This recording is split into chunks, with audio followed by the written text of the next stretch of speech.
मित्रों, क्या आपको पता है कि महापुरुष क्यों कहते थे कि जो जागत है वो पावत है, जो सोवत है वह खोवत है? हम अक्सर अपने परिवार के बुजुर्ग लोगों से सुनते हुए आ रहे हैं कि सुबह जल्दी उठना चाहिए।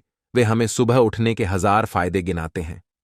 सभी बच्चों की मम्मी अपने बच्चों को स्वयं सुबह उठाती है, किंतु हमारी नई पीढ़ी तो देर रात तक जागते हैं और सुबह देर तक सोने को बड़ा ही फैशनेबल मानती है। दरअसल हमारे परिवार के लोग सुबह जल्दी उठने को लेकर जो भी बातें बताते हैं, उनके पीछे बहुत बड़ी आध्यात्मिक बातें छिपी हुई है। इतना ही नहीं, सुबह जागने को विज्ञान भी कहता है। वही विज्ञान उन्हें उनके पूर्वजों ने सिखाई थी और अब वह हमें सिखा रहे हैं।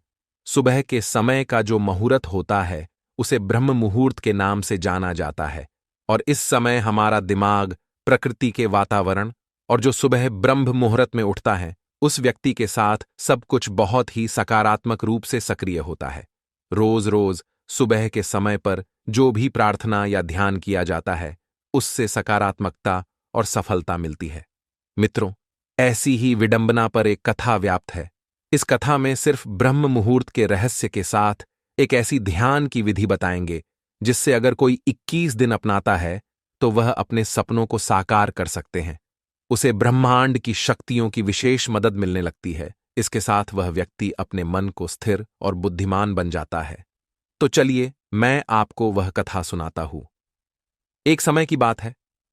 नारद जी जब आकाश मार्ग से होते हुए जा रहे थे, तभी रास्ते में उनको इंद्र देवता मिले।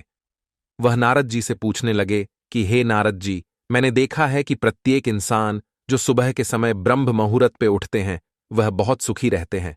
ऐसा क्यों है? अब नारद जी को इस बात का ज्ञान नहीं था। उन्होंने कहा कि हे इंद्रदेव, मैं तुमको तुम्हारे प्रश्न का उत्तर कल दूंगा। और वहां से सीधा पहुंचे भगवान श्री कृष्ण की नगरी वृंदावन। और वहां पहुंचकर उन्होंने देखा कि भगवान श्री कृष्ण एक पेड़ के पास खड़े होकर बांसुरी बजा रहे थे। जैसे ही नारद जी श्री कृष्ण के पास पहुंचे, श्री कृष्ण ने बांसुरी बजाना बंद कर दिया और नारद जी से बोले, हे नारद जी, आप बड़े चिंतित दिखाई पड़ रहे हैं। आपको किस बात की चिंता है? तब देवर्षि नारद जी बोले, हे भगवन, आज मैं आकाश मार्ग से होता हुआ वैकुंठ लोक की तरफ जा रहा था। तब रास्ते में मुझे देवराज इंद्र मिले। उन्होंने मुझसे पूछा कि हे नारद जी, जो लोग सुबह सुबह ब्रह्म मुहूर्त में उठते हैं, वह सभी इतने खुश क्यों रहते हैं? हे भगवन, मैं इसी प्रश्न का उत्तर आपके पास जानने के लिए आया हूं। तब भगवान श्री कृष्ण कहते हैं, हे नारद जी, वाकई मैं इंद्रदेव ने आपसे यह प्रश्न पूछकर समस्त मानव जाति का कल्याण किया है। आज कलयुग के मानव के लिए यह प्रश्न इतना महत्वपूर्ण है जैसे उसके शरीर में बसी हुई उसकी जान है। देवर्षि नारद जी, मैं आपको इस प्रश्न का उत्तर एक कथा के माध्यम से बताऊंगा। कृपा करके आप इस कथा को अंत तक जरूर सुनना, और जो भी मनुष्य इस कथा को पूरा सुन लेगा, वह कभी भी इस अवसर को अपने हाथ से जाने नहीं देगा। ब्रह्म मुहूर्त का रहस्य जानकर पूर्ण जीवन बदल जाएगा। मित्रों, तब देवर्षि नारद जी बोले, हे भगवन, आप कहिए तो सही, मैं इस कथा को पूरा सुनूंगा और समस्त लोक जगत में भी विख्यात करूंगा। तभी भगवान श्री कृष्ण कथा को सुनना प्रारंभ करते हैं। एक समय की बात है। एक नगर में लड़का रहता था। वह लड़का अच्छा था, लेकिन उसकी एक खराब आदत थी। वह देर तक सोता रहता था। सुबह उसे जगाने के लिए लाखों प्रयास किए गए थे, किंतु सबने हार मान ली थी। वह लड़का कभी 9 बजे से पहले नहीं उठता था। जब वह बालक था, तब परिवार ने सोचा कि जब यह बड़ा हो जाए तो इसकी आदत में सुधार हो जाएगा। किंतु वह लड़का जैसे जैसे बड़ा होता गया, उसकी यह आदत और भी ज्यादा गहरी होती चली गई। दुनिया इधर से उधर हो सकती थी, लेकिन वह लड़का कभी जल्दी नहीं उठ नहीं पाता था।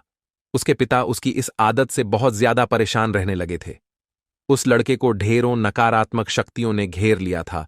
वह सभी को पलटकर जवाब देता था, दिन भर उदास रहता था। इसका असर उसके स्वास्थ्य पर भी पड़ रहा था। जब उस लड़के को यह पता लगा कि उसके सारे मित्र सफलता को प्राप्त कर चुके हैं, तब वह और भी ज्यादा दुखी हो गया और ईश्वर को कोसने लगा। वह बार बार कहता था कि मेरी किस्मत खराब है, किंतु उसके पिता अच्छी तरह से जानते थे कि उस लड़के के असफल होने के पीछे क्या कारण है। मित्रों, भगवान श्री कृष्ण कहते हैं, हे नारद जी, एक दिन की बात है। उसके पिता को किसी सन्यासी के बारे में पता चला। तुरंत वह अपने बेटे की समस्या को लेकर वह तुरंत ही उस सन्यासी के पास जा पहुंचे। पिता ने उस सन्यासी को बड़े ही विस्तार से अपने बेटे की आदतों के बारे में बताया। मित्रों, भगवान श्री कृष्ण कहते हैं, हे नारद जी, सन्यासी ने कहा कि कल आप अपने बेटे को इस आश्रम में आने को कहिए। पिता घर की ओर चला गया। उन्हें पता था कि अगर वह सीधे तरीके से बेटे से सन्यासी को मिलने के लिए कहेंगे तो वह कभी तैयार नहीं होगा। उन्होंने बेटे को अपने पास बुलाया और कहा, तुम्हारे सारे मित्र जीवन में सफलता प्राप्त कर चुके हैं, क्या तुम सफल नहीं होना चाहते हो? लड़के ने उत्तर दिया कि जरूर पिताजी, किंतु जब भी मैं अपने मित्रों से उनकी सफलता का रहस्य पूछता हूं तब वे मुझे कुछ नहीं बताते हैं। मित्रों, भगवान श्री कृष्ण कहते हैं, हे नारद जी, पिता ने कहा कि मुझे यह रहस्य पता चल गया है कि वह सभी क्यों सफल होते जा रहे हैं। लड़के ने बड़ी उत्सुकता से पूछा, क्या पता चला है? पिताजी, पिता कृपा करके आप मुझे बताइए। पिताजी ने कहा कि कल सुबह तुम्हें एक सन्यासी के आश्रम में जाकर उनसे मिलना है। यदि तुम वहां पर समय से पहुंच गए तो वह सन्यासी तुम्हें ऐसा मंत्र बताएंगे जिससे तुम सफल हो जाओगे, किंतु समस्या एक ही है। लड़के ने पूछा, क्या समस्या है? पिता ने कहा कि जब तक तुम सोकर उठोगे तब तक सन्यासी से मिलने का समय समाप्त हो जाता है। मित्रों, भगवान श्री कृष्ण कहते हैं, हे नारद जी, लड़के ने कहा कि पिताजी, मैं कल पूरी रात जागता रहूंगा और सुबह सन्यासी से मिलकर आऊंगा। पिता ने कहा कि ठीक है, सदैव उस सन्यासी की आज्ञा को मानना। पिता की बातें सुनकर वह लड़का बहुत अधिक उत्सुक हुआ। जीवन में पहली बार उसने रात्रि जागरण किया, किंतु थोड़े ही समय में उसे नींद आ गई और वह सो गया। मित्रों, भगवान श्री कृष्ण कहते हैं, हे नारद जी, अगली सुबह जब वह उठा तो उस पता लगा कि सन्यासी से मिलने का समय समाप्त हो चुका था। उसके पिता ने लड़के की ओर देखा और कहा कि तुम जीवन में कभी सफल नहीं हो पाओगे, जाओ, जाकर सो जाओ। पिता की यह बात सुनकर लड़के को बहुत दुख हुआ। उसने मन ही मन स्वयं को चुनौती दी कि कल सुबह वह सन्यासी से मिलने अवश्य जाएगा। उसने अपने हाथ में एक छोटा सा एक घाव बना लिया। दर्द के कारण उस लड़के को रात भर नींद नहीं आई। मित्रों, भगवान श्री कृष्ण कहते हैं, हे नारद जी, यह ऐसा पहला अवसर था जब उसने अपने जीवन में पहली बार सूर्योदय देखा था। वह तुरंत ही तैयार होकर सन्यासी से मिलने के लिए चला गया। आज उसका अनुभव कुछ अलग था। वह बेहद शांत महसूस कर रहा था। चलते चलते वह लड़का जैसे ही सन्यासी के आश्रम में पहुंचा, वहां पर उसने देखा कि सन्यासी और उनके सभी शिष्य ध्यान लगाकर बैठे हुए हैं। मित्रों, भगवान श्री कृष्ण कहते हैं, हे नारद जी, ध्यान का समय समाप्त हुआ। तब लड़का उस सन्यासी के पास पहुंचा और उन्हें प्रणाम करते हुए बोला कि आपके पास कोई ऐसा मंत्र है जिससे मैं सफल हो सकता हूं? कृपया करके मुझे वह मंत्र बताइए। मैं भी अपने मित्रों के समान सफल होना चाहता हूं और अच्छा जीवन जीना चाहता हूं। मित्रों, भगवान श्री कृष्ण कहते हैं, हे नारद जी, सन्यासी मुस्कुराए और बोले, अच्छा, तो तुम वही बालक, तुम्हारे पिता मुझसे मिलने आए थे और उन्होंने तुम्हारे विषय में मुझे सब कुछ बताया। मैं तुम्हें वह मंत्र अवश्य बता देता। किंतु अब लड़के ने जैसे ही किंतु शब्द सुना, लड़का घबरा गया। उसने पूछा, किंतु क्या गुरुदेव? मित्रों, भगवान श्री कृष्ण कहते हैं, हे नारद जी, तब सन्यासी बोला, मैं तुम्हें वह मंत्र बताऊंगा, किंतु अगले 21 दिनों तक तुम्हें मेरी आज्ञा माननी होगी। मैं तुम्हें वह मंत्र 21 दिनों के बाद बताऊंगा। तब तक मैं तुमसे जो भी कार्य कहूंगा तुम्हें वह करना होगा। यदि तुम असफल हुए या कार्य के बीच से तुम्हारा संकल्प टूट गया, तब उस मंत्र का असर नहीं होगा। दृढ़ निश्चय के साथ उस लड़के ने कहा कि मुझे आपकी सारी आज्ञा स्वीकार है। मैं अगले 21 दिनों के लिए आपका दास हूं। आप जो भी कहेंगे मैं वही करूंगा। मुझे केवल और केवल उस मंत्र के बारे में जानना है। मित्रों, भगवान श्री कृष्ण कहते हैं, हे नारद जी, सन्यासी ने कहा कि ठीक है, कल से तुम्हारा कार्य शुरू होगा। तुम इसी आश्रम में निवास करोगे। वह लड़का आश्रम में निवास करने के लिए तैयार हो गया। बौद्ध सन्यासी ने कहा कि यहां रहते हुए तुम्हें ब्रह्म मुहूर्त में उठना होगा और दूसरे शिष्यों की तरह ध्यान और तप करना होगा। साथ ही आश्रम के कार्यों में भी सहायता करनी होगी। ध्यान रहे, यह संकल्प टूटना नहीं चाहिए। मित्रों, भगवान श्री कृष्ण कहते हैं, हे नारद जी, अब लड़का सन्यासी की बातों से सहमत हो गया। अगले दिन से उसके कार्य के दिन की शुरुआत थी। इस बार लड़का इतना दृढ़ निश्चय था, किंतु 1 सप्ताह बीतने के पश्चात ही उसका संकल्प टूट गया और वह 8वें दिन देर तक सोता रहा। जब वह जागा तो उसने कहा कि मुझसे कितनी बड़ी भूल हो गई है। वह रोते हुए सन्यासी के पास पहुंचा और कहा कि हे गुरुदेव, मेरा संकल्प टूट गया है, अब मैं जीवन में कभी सफल नहीं हो पाऊंगा। बौद्ध सन्यासी ने उसे समझाते हुए कहा कि एक बार फिर से शुरुआत करो, फिर से संकल्प करो। लड़के ने सन्यासी से प्रश्न किया कि सुबह उठना इतना आवश्यक क्यों होता है और यहां पर सभी लोग इतनी जल्दी क्यों उठ जाते हैं। मित्रों, भगवान श्री कृष्ण कहते हैं, हे नारद जी। तब सन्यासी ने लड़के को समझाते हुए कहा कि सुबह यानी ब्रह्म मुहूर्त में उठने के पीछे बहुत बड़ा विज्ञान छिपा हुआ है। लड़के ने कहा कि कृपया करके मुझे वह विज्ञान बताने की कृपा करे। सन्यासी ने कहा कि रात्रि को 4 पहर में बांटा गया है। पहला रुद्रकाल, जिसका समय शाम 6 बजे से लेकर 9 बजे तक होता है।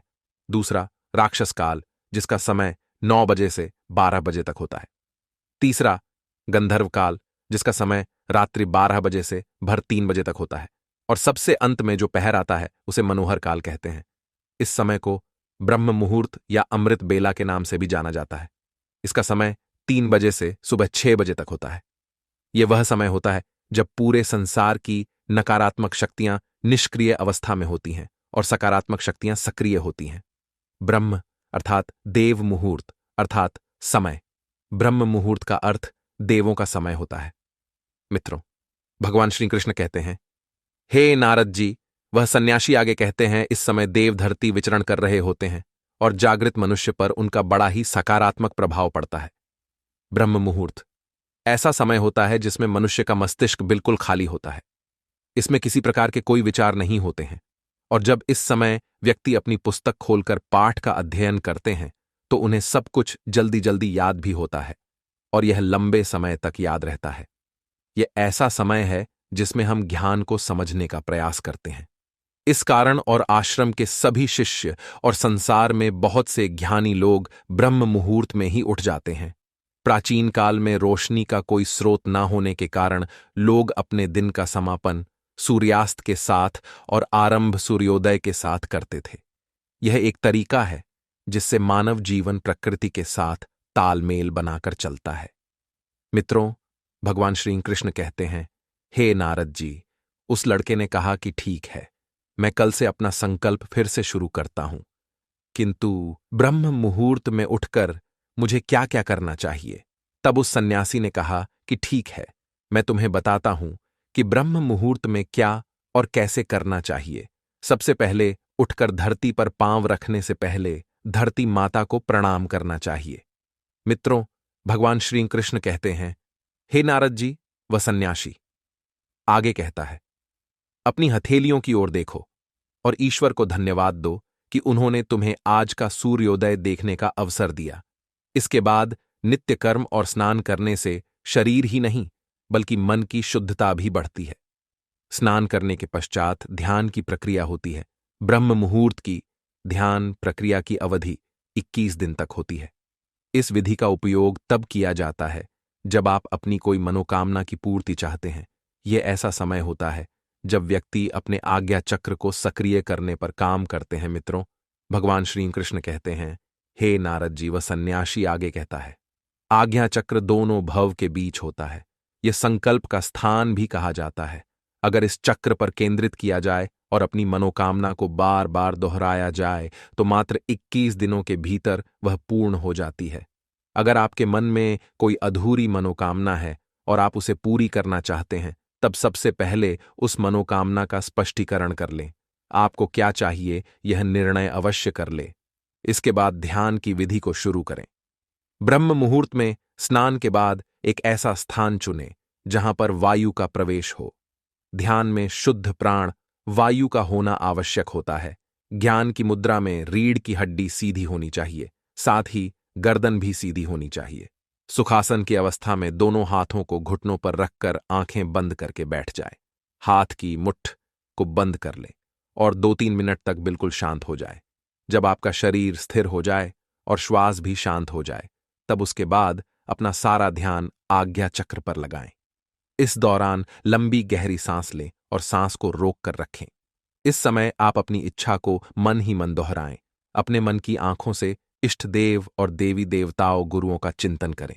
मित्रों, भगवान श्री कृष्ण कहते हैं, हे नारद जी, उस सन्यासी ने कहा, जब सांस को रोकना कठिन हो जाए तब धीरे धीरे सांस को बाहर की ओर छोड़े।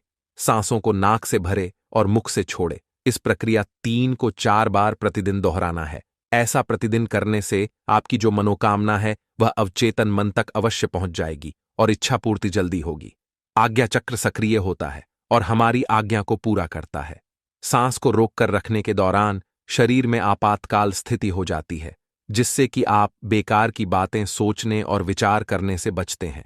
इससे मन की एकाग्रता बढ़ती है, तब इच्छाएं अवचेतना पहुंचाती हैं। ब्रह्म मुहूर्त के समय पर ईश्वर की विशेष कृपा होती है और कोई भी व्यक्ति को जब अपनी मनोकामना को इस समय दोहराता है तो उसकी इच्छा है जल्द से जल्द पूरी होती है। मित्रों, भगवान श्री कृष्ण कहते हैं, हे नारद जी, इस प्रकार सन्यासी ने उस लड़के को ब्रह्म मुहूर्त का महत्व बताया।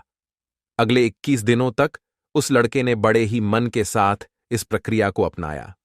अब वह बहुत ही ज्यादा अनुशासित और शांत स्वभाव का व्यक्ति बन चुका था।